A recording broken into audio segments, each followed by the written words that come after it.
All right, we are live, everybody. We are live. Hello, everyone out there in social media land. I am Dr. Kent Key, and we are the Flint Public Health Youth Academy, where public health is everything and everything is public health. Today, we have a wonderful show lined up. As you know, we started a couple of months our gun violence prevention campaign, and we really want to talk about everything related to gun violence prevention, the pros, the cons, different perspectives.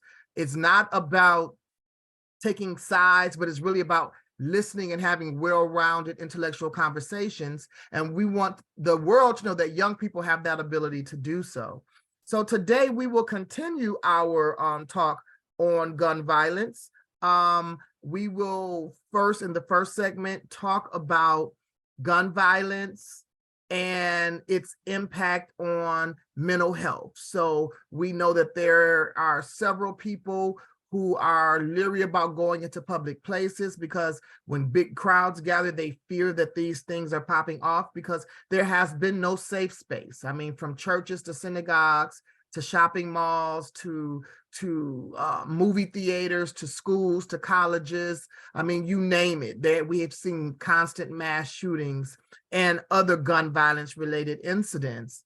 And then the second segment of our show, we will focus on the impact of blaming mental illness every time we have a mass shooter. What does that do for those that work in mental health? And what does that do to those who deal with mental illness? So again, those are the two avenues or the two segments of our show that we're going to talk about. But before we get started, I want the group to kind of come off the mic if they can, come on camera if they can, and introduce themselves. So I'm gonna just pick, I'm gonna go left to the order that you guys came on. And so it was Taisha and Everett first, and then you all can just, I'll say Taisha, ladies first, then Everett, and then Everett, you guys can just pick everyone else from that part on.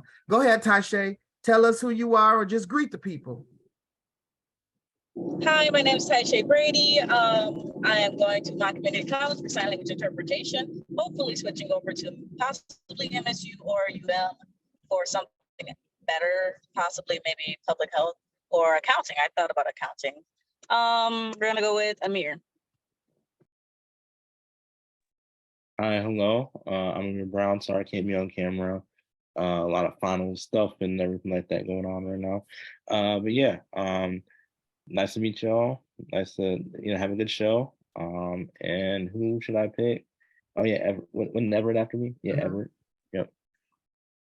Hello, everybody. My name is Everett. I am going to be attending Michigan State in the fall with a major in political science pre-law and a minor in public health. And I'm going to pass it to Tomas. Thank you.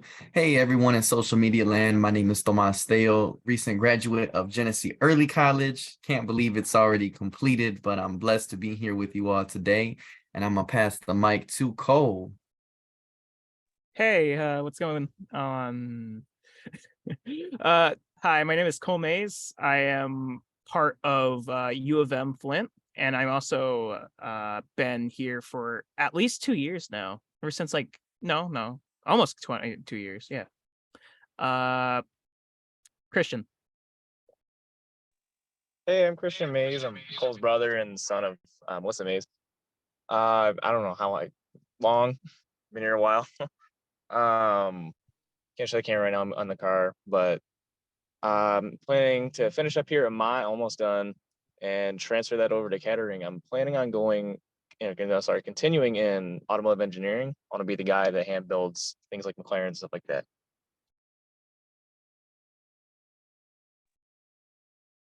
Great. I think Monisha, was Monisha the only one? And then Dr. Bailey, and then Melissa. Hi, I'm Monisha Summers. I'm one of the mentors / staff. And I'm driving right now. I got stuck in traffic, so I'm going to have my camera on right now.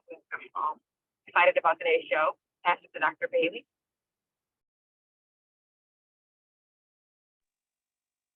Good evening, everyone. Sarah Bailey. I'm not coming on camera. I'm not camera ready. Had that big blackout yesterday, and So I'm still recovering from that. Melissa, did anybody call on you? Thanks, Dr. Bailey. Yeah, I ran to get the door. My oldest son is visiting this weekend. So yeah, Melissa Mays, Flint resident water activist, and I am a social worker in mental health. So this is very near and dear to my heart. Thank you. And just before we get started, I'll recap what we're talking about again, but Dr. Bailey said blackout. Please don't call and think something she means she blacked out. What she meant was a power outage, y'all. Dr. Bailey ain't had no blackout. She's physically okay. So I wanted to keep that clear because interpretation and words can mean a lot of things. Wait. Maybe I was right. A little blackout along with the power out, because it wasn't good. It was not good. And I didn't want to remember most of it.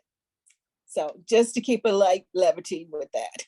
Okay, well, I just know a lot of people are not in Flint and would not have known. A lot of our viewers are not always in Flint. So there was a physical power outage in that area of the city. All right, so again, for those that are just joining, again, we are talking about gun violence, prevention, and mental health. The first segment, we will talk about specifically the impact that gun violence and these constant mass shootings are having on our mental health as a society. And then we're going to talk about, in the second segment, the impact of labeling mass shooters having mental illness. What does that impact have on people, one, who work in the mental health community, and those who really are suffering from mental illness, right? Does it create a stigma? Does it give the wrong impression? And so we're going to share youth perspectives on those subjects. And so I'm going to turn it over to Dr. Bailey. She's going to guide us. But again, I just want to open it up to the panel. What are your thoughts around the impact, one, that mass shootings is having on, and gun violence is having on the general population? And I'll kind of start off by saying, I think that it is creating heightened anxiety. I think people are fearful, more fearful than ever, just to go to the grocery store or just to go to public places. And so when you compound that with everyday stressors that people were dealing with before, kind of like this surgence of more and more mass shootings that we're seeing daily. And maybe it's not that they're happening more. Well, we know data wise, we went over data a couple of shows back. We have seen dramatic increases, significant increases, but it's even more so because we have social media now and people are even more aware, right? And so that's impacting people in a greater way. So what are you all's thoughts on that? And then Dr. Bailey, if you can continue to facilitate the show, I'll be joining you all in on the next show. So you all have a wonderful show. Thank you. Enjoy yourself tonight. Thank you. So who would like to start us